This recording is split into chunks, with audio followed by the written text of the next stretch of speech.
নমস্কার বন্ধুরা, আমি শিপক। আজকে ভোট করার তরফ থেকে কিন্তু আমরা রাজ্যের 42টি লোকসভা কেন্দ্রের সম্ভাব্য ফলাফল কি হতে পারে, অর্থাৎ এক্সিট পোল কি বলছে রাজ্যের 42টি লোকসভা কেন্দ্রের, তাই নিয়ে কিন্তু আমরা চলে এসেছি আজকে ভোট করার তরফ থেকে। বন্ধুরা, আমাদের একদিন দেরি হলো, কারণ আমরা রাজ্যে যে 42টি লোকসভা কেন্দ্র রয়েছে সেই 42টি লোকসভা কেন্দ্র থেকে তথ্য নিয়ে সেই তথ্য বিশ্লেষণ করে কোন কেন্দ্রে কে জয়ী হতে পারে তার কিন্তু একটা আমরা রিপোর্ট তৈরি করেছি, এবং সেই রিপোর্টে আমাদের কিন্তু তার জন্যই আজকে একদিন দেরি হলো। আজকে আমরা মোট 42টি লোকসভা কেন্দ্র নিয়ে আলোচনা করব, কোন কেন্দ্রে কে জয়ী হতে পারে, রাজ্যের মোট কটি আসন বিজেপি পেতে পারে, কটি তৃণমূল পেতে পারে, এবং বাম কংগ্রেস জোটি বা কটি পেতে পারে, এবং কোন দল কত শতাংশ ভোট পেতে পারে। তাই কিন্তু আমরা একবারে সম্পূর্ণ অ্যাকুরেট হিসাব আমরা দেওয়ার চেষ্টা করব। তার জন্য কিন্তু আমাদের একদিন দেরি হলো। তো আমরা প্রথমেই যে আসন নিয়ে আলোচনা করব সেটা হলো আলিপুরদুয়ার লোকসভা আসনে। আলিপুরদুয়ার লোকসভা আসনে কিন্তু 2019 সালের মতো কিন্তু 2024 সালেও আমাদের এক্সিট পোল বলছে এই কেন্দ্রের সম্ভাব্য বিজেপি প্রার্থী জয়ী হতে পারে মনোজ টিগ্গা। তারপর আমরা দেখবো কোচবিহার আসন, 2 নম্বর আসন। এই কোচবিহারে কিন্তু 2019 সালে নিশীথ প্রামাণিক জয়ী হয়েছিলেন। 2024 সালে কিন্তু আমাদের জনমত সমীক্ষা বলছে এই কেন্দ্রে আবারও জয়ী হতে চলেছেন নিশীথ প্রামাণিক। তারপর আমরা দেখবো জলপাইগুড়ি আসন। এই জলপাইগুড়ি আসনে কিন্তু 2019 সালে বিজেপির জয়ী হয়েছিল। 2024 সালের এক্সিট পোল কিন্তু বলছি এই কেন্দ্রে আবারও বিজেপি প্রার্থী জয়ন্ত রায় জয়ী হতে চলেছেন। তারপর আমরা দেখব বালুরঘাট আসনে। এই বালুরঘাট আসনে কিন্তু 2019 সালে বিজেপির রাজ্য সভাপতি সুকান্ত মজুমদার জয়ী হয়েছিলেন। 2024 সালের এক্সিট পোল কিন্তু বলছে এই কেন্দ্রে আবারও সুকান্ত মজুমদার জয়ী হতে চলেছেন। তারপর আমরা দেখব রায়গঞ্জ আসন। এই রায়গঞ্জ আসনে কিন্তু 2019 সালে কিন্তু বিজেপি প্রার্থী জয়ী হয়েছিল। 2024 সালের এক্সিট পোল কিন্তু বলছে এই কেন্দ্রে বিজেপি প্রার্থী জয়ী হতে পারে। তারপর আমরা দেখবো দার্জিলিং আসন। এই দার্জিলিং আসনে কিন্তু 2019 সালে বিজেপি প্রার্থী রাজু বিস্তা জয়ী হয়েছিলেন। 2024 সালেও কিন্তু সম্ভাব্য রাজু বিস্তায় জয়ী হতে পারেন। তারপর আমরা দেখবো উত্তর মালদা আসনে। এই উত্তর মালদা আসনে কিন্তু 2019 সালে বিজেপি প্রার্থী জয়ী হয়েছিলেন খগেন মুর্মু। 2024 সালেও কিন্তু খগেন মুর্মুই জয়ী হতে চলেছেন। তারপর আমরা দেখবো দক্ষিণ মালদা আসন। দক্ষিণ মালদা আসনে কিন্তু 2019 সালে কংগ্রেস প্রার্থী জয়ী হয়েছিলেন। 2024 সালেও কিন্তু কংগ্রেস প্রার্থী জয়ী হতে পারেন ঈশা খান চৌধুরী। তারপর আমরা দেখবো জঙ্গিপুর আসন। এই জঙ্গিপুর আসনে কিন্তু 2019 সালে তৃণমূল প্রার্থী খলিলুর রহমান জয়ী হয়েছিলেন, তিনিও এবার দাঁড়িয়েছেন। এবার কিন্তু সম্ভাব্য খলিলুর রহমান জঙ্গিপুর আসন থেকে আবারও জয়ী হতে চলেছেন। তারপর আমরা দেখবো বহরমপুর আসনে। এই বহরমপুর আসন থেকে 2019 সালে কিন্তু কংগ্রেস প্রার্থী অধীর রঞ্জন চৌধুরী জয়ী হয়েছিলেন। 2024 সালের এক্সিট পোল বলছে তিনি কিন্তু হাড্ডাহাড্ডি লড়াই শেষে এই কেন্দ্র থেকে সম্ভাব্য অধীর চৌধুরী জয়ী হতে চলেছেন। তারপর আমরা দেখবো মুর্শিদাবাদ আসন। এই মুর্শিদাবাদ আসনে কিন্তু 2019 সালে তৃণমূল জয়ী হয়েছিলেন আবু তাহের খান। 2024 সালে কিন্তু এই আসন আমাদের এক্সিট পোল বলছে এই কেন্দ্র থেকে সম্ভাব্য মোহাম্মদ সেলিম জয়ী হতে চলেছেন। তারপর আমরা যে আসনে আলোচনা করবো বীরভূম আসন। এই বীরভূম আসনে কিন্তু 2019 সালে তৃণমূল জয়ী হয়েছিলেন শতাব্দী রায়। 2024 সালে কিন্তু আমাদের সমীক্ষা বলছে এই কেন্দ্র থেকে বিজেপি প্রার্থী জয়ী হতে চলেছেন। তারপর আমরা দেখবো বোলপুর আসন। এই বোলপুর আসনে কিন্তু 2019 সালে তৃণমূল জয়ী হয়েছিলেন। 2024 সালেও কিন্তু আমাদের এক্সিট পোল বলছে এই কেন্দ্র থেকে তৃণমূলের জয়ী হতে চলেছেন। তারপর আমরা দেখবো বিষ্ণুপুর আসন। এই বিষ্ণুপুর আসনে কিন্তু 2019 সালে বিজেপি প্রার্থী সৌমিত্র খা জয়ী হয়েছিলেন। এবারও কিন্তু তিনি এই কেন্দ্র থেকে লড়াই করছেন। এক্সিট পোল কিন্তু বলছে এই কেন্দ্রে আবারও বিষ্ণুপুর থেকে সৌমিত্র খা জয়ী হতে চলেছেন। তারপর আমরা দেখবো পুরুলিয়া আসন। পুরুলিয়া আসনে কিন্তু 2019 সালে বিজেপি প্রার্থী জয়ী ছিলেন। এবারও কিন্তু 2024 সালের এক্সিট পোল বলছে এই কেন্দ্রে আবারও বিজেপি প্রার্থী জয়ী হতে চলেছেন। তারপর আমরা দেখবো বাঁকুড়া আসন। এই বাঁকুড়া আসনে কিন্তু 2024 সালে সম্ভাব্য বিজেপি প্রার্থী জয়ী হতে পারেন। তারপর আমরা দেখবো ঝাড়গ্রাম আসনে। এই ঝাড়গ্রাম আসনে কিন্তু 2019 সালে তৃণমূল জয়ী হয়েছিলেন।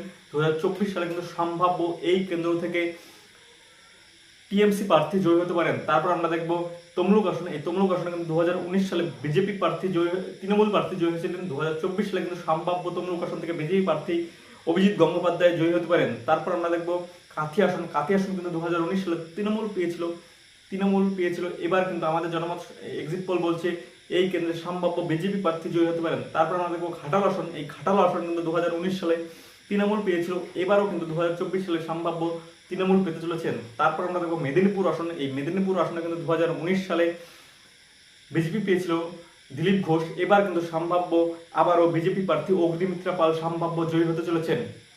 তারপর আমরা দেখবো পূর্ব বর্ধমান আসনে। এই পূর্ব বর্ধমান আসনে কিন্তু 2019 সালে তৃণমূল জয়ী হয়েছিল। 2024 সালে কিন্তু আমাদের এক্সিট পোল বলছে আবারও তৃণমূল জয়ী হতে পারে। তারপর আমরা দেখবো বর্ধমান দুর্গাপুর আসন। এই বর্ধমান দুর্গাপুর আসনে কিন্তু 2019 সালে বিজেপি জয়ী হয়েছিল। 2024 সালের এক্সিট পোল কিন্তু বলছে এই কেন্দ্রে আবারও বিজেপি জয়ী হতে চলেছেন। তারপর আমরা দেখবো আসানসোল আসন। এই আসনে 2019 সালে তৃণমূল জয়ী হয়েছিল। 2024 সালের এক্সিট পোল বলছে এই কেন্দ্র থেকে সম্ভাব্য তৃণমূল প্রার্থী জয়ী হতে পারেন। আরামবাগ আসন দেখবো। তারপর আমরা আরামবাগ আসনে কিন্তু 2019 সালে তৃণমূল জয়ী হয়েছিল।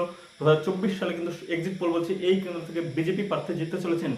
কৃষ্ণনগর আসন দেখবো আমরা। কৃষ্ণনগর আসনে কিন্তু 2019 সালে তৃণমূল প্রার্থী মহুয়া মৈত্র জয়ী হয়েছিলেন। 2024 সালের এক্সিট পোল কিন্তু বলছে এই কেন্দ্র থেকে বিজেপি প্রার্থী জিততে চলেছেন। তারপর আমরা দেখবো রানাঘাট আসন। এই রানাঘাট আসনে কিন্তু 2019 সালে বিজেপি প্রার্থী জয়ী হয়েছিলেন। 2024 সালেও কিন্তু বিজেপি প্রার্থী সম্ভাব্য জয়ী হতে চলেছেন। তারপর আমরা দেখবো উলুবেড়িয়া আসন। এই উলুবেড়িয়া আসনে কিন্তু 2019 সালে তৃণমূল জয়ী হয়েছিলেন। 2024 সালের কিন্তু জনমত সমীক্ষা বলছে এই কেন্দ্র থেকে সম্ভাব্য তৃণমূলই জয়ী হতে চলেছেন। তারপর আমরা দেখবো হাওড়া আসন। এই হাওড়া আসনে কিন্তু 2019 সালে তৃণমূল জয়ী হয়েছিলেন। 2024 সালেও কিন্তু সম্ভাব্য এই কেন্দ্র থেকে তৃণমূলই জয়ী হতে চলেছেন। তারপর আমরা দেখবো শ্রীরামপুর আসন। এই শ্রীরামপুর আসনে কিন্তু 2019 সালে তৃণমূল জয়ী হয়েছিল। 2024 সালেও কিন্তু সম্ভাব্য তৃণমূলই জয়ী হতে চলেছেন। তারপর আমরা দেখবো উলুবেড়িয়া দেখলাম আমরা। তারপর আমরা দেখবো হুগলি আসন। হুগলি আসন 2019 সালে বিজেপি প্রার্থী লকেট চট্টোপাধ্যায় জয়ী হয়েছিলেন। 2024 সালের কিন্তু এক্সিট পোল বলছে এই কেন্দ্র থেকে বিজেপি প্রার্থী লকেট চট্টোপাধ্যায় জয়ী হতে চলেছেন। তারপর আমরা দেখবো ব্যারাকপুর আসন। এই ব্যারাকপুর আসনে কিন্তু 2019 সালে তৃণমূল বিজেপি প্রার্থী জয়ী হয়েছিলেন। 2024 সালেও কিন্তু সম্ভাব্য বিজেপি প্রার্থী জয়ী হতে পারে। তারপর আমরা দেখবো ব্যারাকপুর বনগাঁ আসন। এই বনগাঁ আসনে কিন্তু 2019 সালে বিজেপি প্রার্থী শান্তনু ঠাকুর জয়ী হয়েছিলেন। 2024 সালেও কিন্তু বিজেপি প্রার্থী শান্তনু ঠাকুর জয়ী হতে চলেছেন। তারপর আমরা দেখবো যাদবপুর আসনে। এই যাদবপুর আসনে কিন্তু 2019 সালে তৃণমূল প্রার্থী জয়ী হয়েছিলেন। 2024 সালের জনমত সমীক্ষা বলছে এই কেন্দ্র থেকে সম্ভাব্য সিপিআইএম এর সৃজন ভট্টাচার্য জয়ী হতে চলেছেন। তারপর আমরা দেখবো দমদম আসন। এই দমদম আসনে কিন্তু 2019 সালে তৃণমূলের সৌগত রায় জয়ী হয়েছিলেন। 2024 সালে কিন্তু জনমত সমীক্ষা বলছে এই কেন্দ্র থেকে সম্ভাব্য বিজেপি তৃণমূল প্রার্থী জয়ী হতে চলেছেন সৌগত রায়। তারপর আমরা দেখবো দক্ষিণ কলকাতা আসন। এই দক্ষিণ কলকাতা আসনে কিন্তু 2019 সালে তৃণমূল জয়ী হয়েছিলেন। 2024 সালেও কিন্তু সম্ভাব্য তৃণমূলই জয়ী হতে চলেছেন। তারপর আমরা দেখবো উত্তর কলকাতা আসনে। এই উত্তর কলকাতা আসনে কিন্তু 2019 সালে তৃণমূল জয়ী হয়েছিলেন। 2024 সালে কিন্তু জনমত সমীক্ষা বলছে এই কেন্দ্র থেকে সম্ভাব্য বিজেপি প্রার্থী জয়ী হতে চলেছেন। তারপর আমরা দেখবো বসিরহাট আসন। এই বসিরহাট আসনে কিন্তু 2019 সালে তৃণমূল জয়ী হয়েছিলেন নুসরত জাহান। এবারও কিন্তু সম্ভাব্য তৃণমূলই জয়ী হতে চলেছেন। তারপর আমরা দেখবো ডায়মন্ড হারবার আসন। এই কেন্দ্র থেকে তৃণমূলের 19 সালে অভিষেক বন্দ্যোপাধ্যায় জয়ী হয়েছিলেন। 2024 সালেও কিন্তু ডায়মন্ড হারবার অভিষেক বন্দ্যোপাধ্যায় জয়ী হতে চলেছেন।